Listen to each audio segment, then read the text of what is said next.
Welcome to February 2017. It has been very busy around here, and I want to introduce some of, you see the introductions and it says thanks to John and Sean and now Paul, but I want to at least introduce these guys because you know what, I can't do any of this without them. So I'm going to introduce them in the order in which I met them. Paul Smith, the newest member of our team, is actually, I've known Paul for, well, since 1991. And Paul and me actually worked on a layout together for a mutual friend of ours. And Paul, some of you may recognize the name, actually went to work for Model Railroader and now currently works for the BNSF. And he started out as a signal maintainer, which has been a great asset for me, because I can hand him all the rule books and all the different things that I've accumulated to actually do this layout, and Paul can actually put that together. The next person I met on the crew would be John.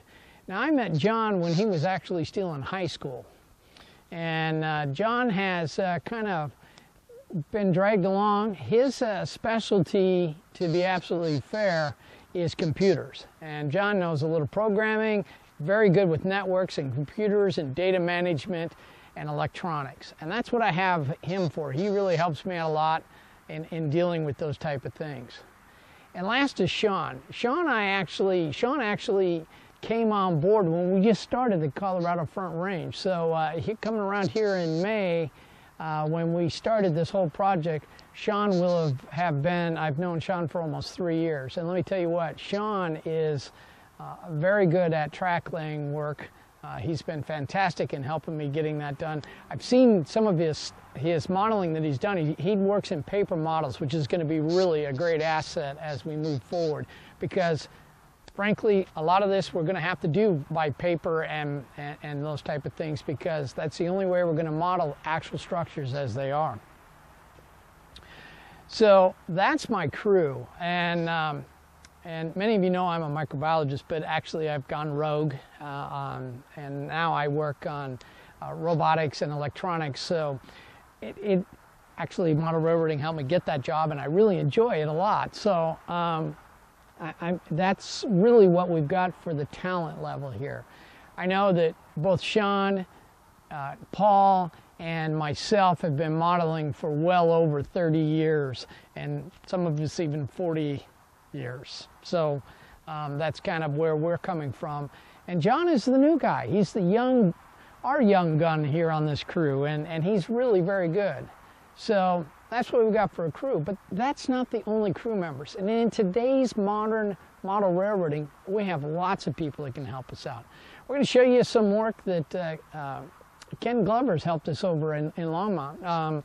We actually are dealing with that type of modeling that area right now, and Ken has been just an absolutely asset. And if you've gone to the Facebook page, you saw that he actually did some photography work of the cannery for me and the street run and those type of things, and I'm going to show you a little bit about that on this show this month. And then there's a lot of other people that have helped me. I've got another friend down in Ashland, Oregon, Mike Whiteman, who is very good with signals and electronics and things like that, and kind of helping me sort through some of those issues that would come along. And he's been modeling for well over 60 years, so he's really been kind of helpful for dealing with those type of things. But he's going to be doing some of the signals, and as you begin to see those appearing on the layout, he'll be doing some of that. I'll be doing some of it, and Mike will be doing some of it. There's some other folks that have helped me out as well on the Facebook page, and I can't emphasize it enough. That's how we decide what's going to be on these videos. And you know, the JMRI question, how do I hook my JMRI system up to my computer? That came from the Facebook page and people asking me with that. This month, I've gotten a lot of requests on a couple different things. One, I noticed an article in Model Railroader on compression. And I have had probably 4 or 5 people contact me, hey Mike, I want to look at different plans and get some ideas. And so what I thought I'd do this month is kind of go a little bit over what I did on my railroad, and we'll show you Longmont, which we're working on that. And really what we're doing is we're down to, I have 4 more servos to hook up, and the main line will be done, and we'll be driving a golden spike. And then next, we're starting operations, and we're working on the 2 main branch lines that we have. We have the Denver Industrial and Longmont. Loveland is another branch line, but I'm using that as a workbench right now, so I'm in no hurry to get to there. And then we have a little switching operations that we're doing in Colorado Springs. So the 2 main ones we're working on right now is Longmont and Denver Industrial. And so we're gonna kind of show you what we've been working on with that, because that's the update for this month. But I also want to share how we planned it and how we got to this point, because we had to figure out operations long before, but we're getting to that point now where operations is actually going to become more than just a concept. We're actually going to start planning some of this out. So in the meantime, come on in, we'll show you what's going on, and I'd like to thank everyone that has helped me in building on this layout, from Ken Glover to Paul to John to Sean and to Mike Whiteman and to everyone that's helped. I know there's been a lot of other people that helped with getting photos and different things for me. I can't emphasize enough all of you. I really appreciate it, because that's how we get this done. So come on in and we'll show you what we've been working on.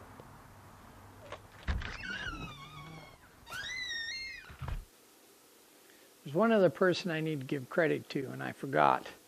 And he's been absolutely vital in getting the data on a lot of this stuff. George Booth has helped me immensely, because he's modeled the Great Western Sugar Railroad. And matter of fact, there's a video on it on my YouTube channel when I went out to visit George. And George has been absolutely vital in getting the data that I need to try and model this layout. So I don't want to forget to give credit to him.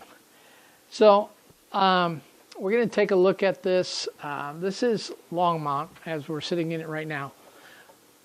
And this is roughly from where you're standing right there to about those mountains back there, those hills, not mountains, hills, is about 25 feet. And to kind of give you the layout here, you'll see it actually on the computer here, but this is the main line coming down here. This is the branch line coming off of here. And way back down here, right about here, this is the entrance onto the branch line. So from back there all the way up to here is roughly, well, I'm going to say a good 16 feet. Now to give you an idea of this yard that you're looking at, this is the transfer yard. So the Colorado and Southern, a subsidiary of the Q, would bring the cars coming from down south and up north, and wherever they grew sugar beets, would bring them to the transfer yard. And then the Great Western Railroad would pick them up from the transfer yard and bring them into their yard to unload. Now, to give you an idea of how big this area is, just the sugar beet mill area is almost a mile long and probably about a half a mile wide. So in order to model that at any scale, you would have to have roughly about 68 feet long by 30 some odd feet wide. So obviously we're not modeling one-to-one, but we have to make some sacrifices, because I really don't have as much room as I'd like, even with 900 square feet.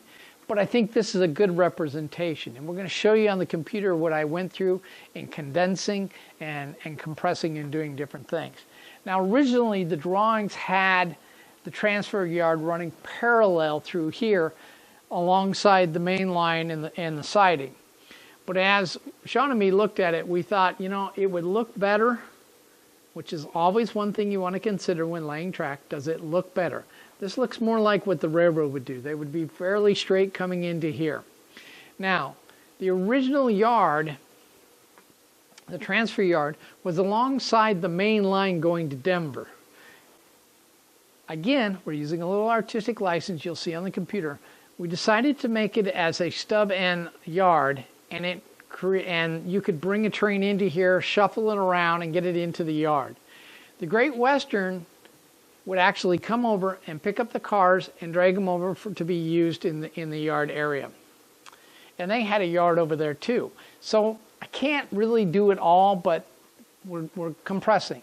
So one of the things we have going back here, this would actually come in off the main line. You're going to bring the cars into here, store them into here. This track going off of here is the sugar beet dump over here.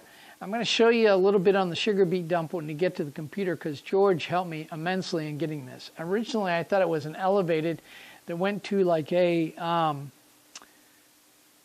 trestle bridge type situation that would actually dump the beets into it, but instead they used a wet rack right here, which actually will fit perfectly because it's only about 100 feet long, 50 feet wide, and we'll be able to put that into the layout. The other lines coming back here, this line right here is along the main building. That would be the warehouse and where they'd actually process the beets. This building is just a placeholder right now. It's a nice placeholder because it's about the size of the building that I want. And that's just holding as a placeholder. This would actually run back. We'd actually have a couple tracks running back here. The 2 tracks you see right there are going to be our coal dump. Now we might roll those around a little bit, again, based on what we want to do. And you'll see the drawings later on, and you can see what we're trying to get into here. But right now as it sits, we're looking about 1, 2, 3, 4, 5 sidings here for the sugar beet mill, which would be really a nice representation of what we're looking at here. As you go back up this way and come off of these switches, you see this main line, this line coming back through there. Again, just like the transfer yard that was going to Denver, this is actually the main line that would be coming down from Loveland instead of this line right here. What we did is this line would actually be located over there, but hey, you know, it doesn't quite fit on the railroad. So what it did do is it was a street run. And so that street run is about 5 feet long. We'll show you on the video later on here. And then all the way down at the end, you can see 2 buildings down there. And I'm going to take the camera and kind of shuffle it down there so you can have a full view of this whole thing. But down there was actually, we're going to have the Longmont Foods, which was a company that was built in 1951 and still functioning in 1959. It eventually became the Butterball Turkey factory, for lack of other terms. And they would actually make the Butterball turkeys that were located there. It's a cement building, kind of refrigerated building, and that would be down there. And then the smaller building along there is the cannery, which Ken Glover, another absolute asset to getting this done. Ken actually lives here in Longmont. Well, not here on the layout, but in Longmont. And Ken has been absolutely vital in getting me photographs. I've got photographs of many of the houses on the street run in the school. I'm not sure what we're going to use yet, but we're looking at the buildings, and many of these we can actually take from Atlas buildings and home buildings, and we'll actually kit bash them a little bit to make them look a little more to what we've got in that area, and it'll be a nice addition to it. So what I'm going to do is I'm going to take the camera, I'm going to run it down here so you guys can take a look at what this whole area looks like. But again, this area that we got here is roughly from this point here to the wall is about 3 feet wide, and from the ends of the tracks about where you're at to this first set of switches down here, that's about 8 feet long. So that gives me 24 feet to fit in a 3-track yard and 5 sidings in there for the sugar mill. And we'll show you that a little later on. So in any case, let's take a look alongside the track of what we've got here.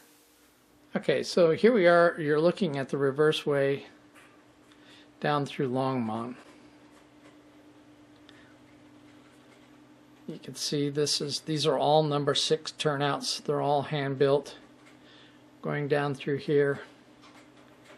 We're just going to take a walk here.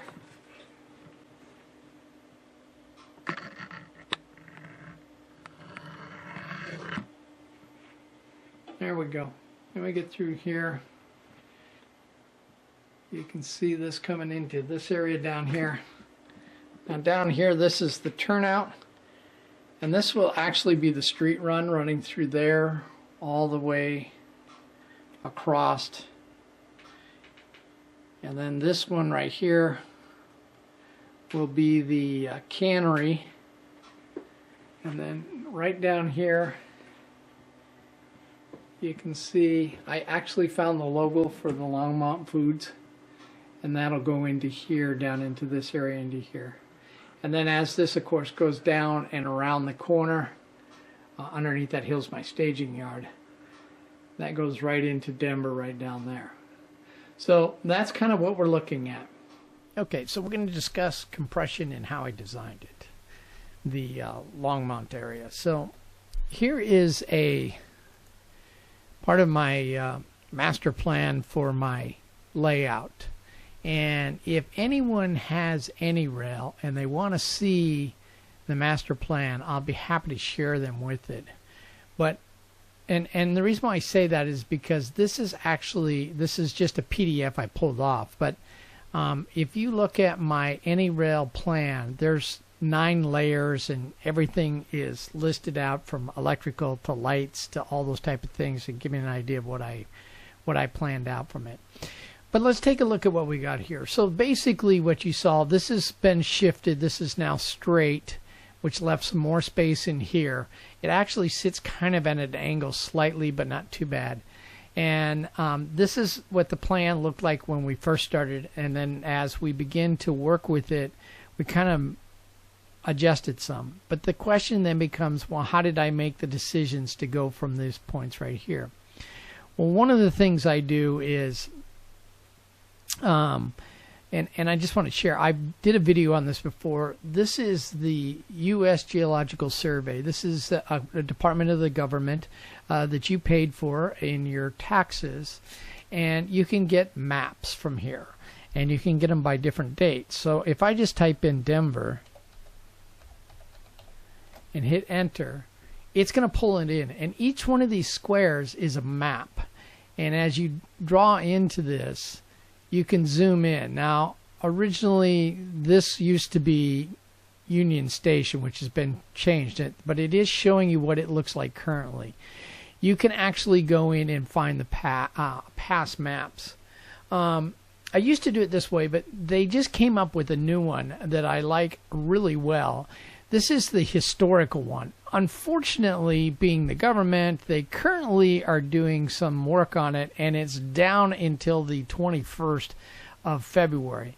But what I could do originally was zoom into here, and when I zoomed in, I could highlight over the map, and then down here at the bottom, it would give me the maps, the date of the maps that were available.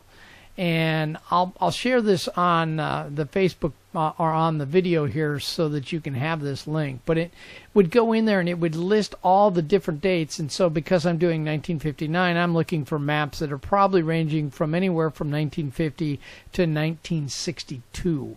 And I'm pulling those maps and getting them. So that's where I'm getting those type of things. And so one of the maps that I have is this one right here. This is Longmont. Now, kind of give you an idea of what we're dealing with. This area right here is the sugar mill, okay? And I'm going to show you a different map of it. But this is the sugar mill. This is actually the weigh station back in here. This is the wet rack for dropping off the sugar beets. This is the actual sugar mill itself. This is the boiler house right here. These were coal docks and all these. It's just different parts of it, and I'm going to show you a more detailed map. But you can see as you're looking at this what I'm using to get my selection of that I'm going to be doing. So one of the things that I did is I selected part of this area right here to be modeled on the layout. This is the transfer yard that I've got that you see in the thing. It actually came off of this Y right here. Actually, there's several Ys in this area here. This is the transfer yard. So the C&S used to drop all its cars right here, and then the Great Western would come over here and pick this up and then shuffle them all into here. We kind of consolidated these two operations together into one area. The other area I have is the cannery, which this is the cannery right here, this area right here, and you can see the two sides of the buildings. There were actually 2 tracks going into here. So see, the map doesn't show you every piece of detail, but it does show you a lot of detail here. And so this is the cannery right here, and then over in this area here, this is Longmont Foods, right in this area right here. This map is actually a 1954 map, and so the building that has been modified slightly, and it will be modified again. This is actually the rail station is located right here, and these are some other industries that are no longer in the area here. But this Y still exists. It actually goes like this. This portion of the Y is missing. This track is, most of these tracks are gone. But Ken, of course, went around and took photographs for me of the cannery, and I'm going to show you that. You can see that on the Facebook page. That's its location right here. The street run we're doing is this area right through here. This is the street run. And again, if you go to the Facebook page, Ken's got some great photographs of the street run going through here. So here's the school that he photographed, and then all along here are some of the houses that he did.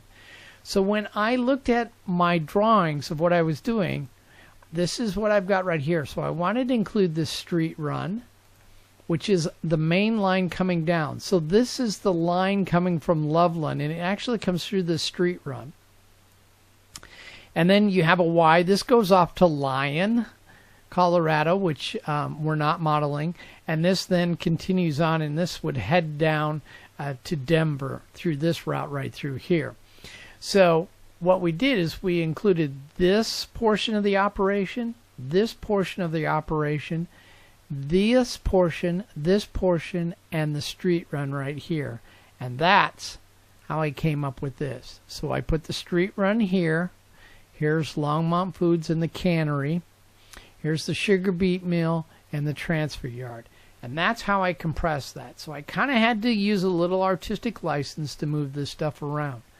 But I want to focus on this sugar beet dump because you only see a couple tracks here. But I want to show you what it actually looks like. So what we're going to do is we're going to keep this one up here, and I'm going to pull up. I have up. Okay. So what we're going to do here is we're going to take the next slide if I can. Yeah, maybe I can't. We're just going to go just like this. Okay. So this is what the actual sugar mill looked like, and I'm going to zoom in a bit here so you can see this is what I'm working with. So we have this is actually portion of this is the scale house. This is actually another silo that's holding some sugar into that, and this is all the ability to this. There's a dry house and some other stuff all through here. Remember, they had engine facilities for steam locomotives. In 1959, they have a couple diesel locomotives, but they're still using pretty much consolidations, I believe, for their power. So you can see here, here's the main building, the sugar, the warehouse. There's sugar right here. There's a couple silos and some offices here. This is the boiler house. We have some seeds right here, the coal pit. This is the pulp warehouse. These are molasses tanks right here. And this is the wet hopper where they actually took they stored all the sugar beet cars that they pulled from over at the transfer yard and brought them into here. And that's where they brought them into here. And I'm going to actually show you, this is what it looks like today. You can see here's some of the silos. This is the main building. This is the boiler house. These are some of the, you can see a couple of the molasses towers are still up, but all you can see is circles of the other one. This is where the wet hopper was, and we're going to zoom into this just a bit. So the wet hopper, they actually would bring the cars into here. They would run water over top of them, and they would then dump into this area here, and the flume here would actually be a water area where the sugar beets would float into the main building to begin the sugar beet process. So what we're going to do is I'm going to shift over here one more time, and this is what the wash rack looked like. So the cars would come into this area in here. The water would wash down over here. These are drop bottom gondolas that would go into here, and then the sugar beets would fall down into here and then be washed away to the main yard. These are the drawings that George Booth gave me, and the photographs here. And so you can see this is about 100 square feet here, this whole wash assembly, and it's about 50 feet wide. And so we're going to build this. I got some photographs here. This is one of the steam locomotives that they used, and you can see this is a wash rack. That is an actual gondola right behind it. So this is a real small steam locomotive here. And this would then bring the gondolas in here, and they would wash, they would drop the bottoms of the gondolas and then hit them with water, and that would flow them all the way through here. This is looking from the side angle here, and the flume is running right along down here. So they would collect all the beets into there. This is a photograph of looking inside it. There's a gondola sitting into here, and you see they washed out and down into this area, and then they actually, this area right through here is where the beets would actually flow and into the main warehouse there. So that's how we came up with these drawings and a lot of these different things is through the use of a lot of help from a lot of different people. And these are people who are either modeling it or in the area or can take photos of this. And that's what's really great today is you actually get an opportunity to do that today. So what I'm sharing with you is my crew. While I acknowledge the three gentlemen that are helping me actually building it, there's a lot of people that help me actually do the research and find the information we need to build this model railroad. So I hope that gives you an idea of how we took and consolidated this original map that we had. The original map, oh, I closed it already, of the original map that we had. I'm going to pull that right up here. How we took this original map and consolidated it down to this right here and what we're actually looking to build. So our right here will be our wet rack that will actually run this in. After looking at that, I might do a runabout here. I haven't decided yet. And then we'll have the flume going across into here into the main sugar. We'll have our boiler house. This will be our coal dump right in this area here. And these are our molasses station and our transfer yard.